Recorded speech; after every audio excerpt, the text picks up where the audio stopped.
भगवान हनुमान को महादेव शिव का 11वां रुद्रावतार माना जाता है। वे अंजनी माता और केसरी के पुत्र हैं, इसलिए उन्हें आंजनेय भी कहा जाता है। हनुमान जी अपने अद्भुत पराक्रम, भक्ति और ज्ञान के कारण रामायण और भक्तों के हृदय में विशेष स्थान रखते हैं। पवन पुत्र हनुमान का जन्म त्रेता युग में हुआ था। उनकी माता अंजना एक अप्सरा थीं, जो एक ऋषि के श्राप के कारण वानर योनि में जन्मी थीं। जब उन्होंने शिवजी की घोर तपस्या की तो शिवजी ने वरदान दिया कि वे उनके पुत्र रूप में जन्म लेंगे।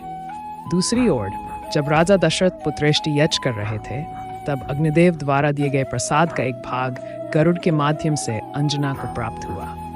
इसी कारण हनुमान जी भगवान राम के अनन्य भक्त और शिवजी के अवतार बने। हनुमान जी बाल्यावस्था में अत्यंत चंचल और शक्तिशाली थे।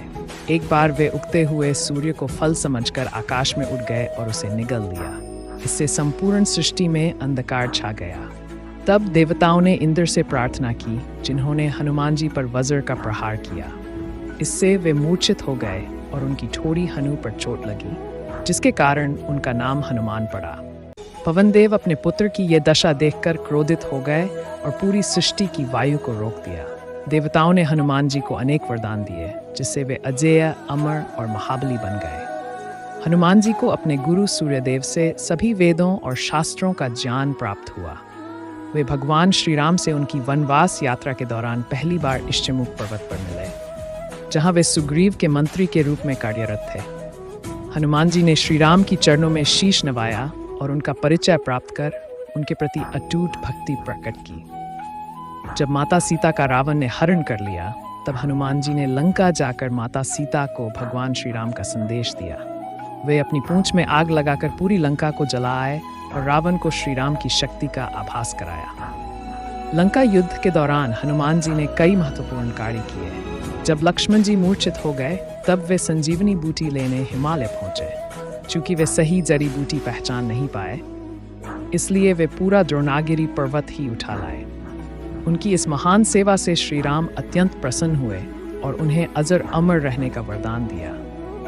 युद्ध समाप्त होने के बाद हनुमान जी ने रामराज्य की स्थापना में भी योगदान दिया और भगवान श्री राम की सेवा करते रहे। जब श्री राम अपने धाम जाने लगे, तब हनुमान जी ने यह वरदान मांगा कि वे सदा धरती पर रहकर श्री राम की भक्ति में लीन रहें। हनुमान जी अपने भक्तों पर असीम कृपा करते हैं। वे संकट मोचक हैं और हर युग में अपने भक्तों की रक्षा के लिए सशरीर विराजमान रहते हैं। जो भक्त श्रद्धा से हनुमान चालीसा, सुंदरकांड या उनका नाम जपते हैं, उन्हें भय, रोग, शत्रु और कष्टों से मुक्ति मिलती है। हनुमान जी केवल शक्ति के देवता ही नहीं, बल्कि विनम्रता और सेवा भावना के प्रतीक भी हैं। वे हमें सिखाते हैं कि सच्ची भक्ति में शक्ति और समर्पण दोनों का समावेश होता है। उनकी कथा हमें धर्म, सत्य और कर्तव्य के मार्ग पर चलने की प्रेरणा देती है।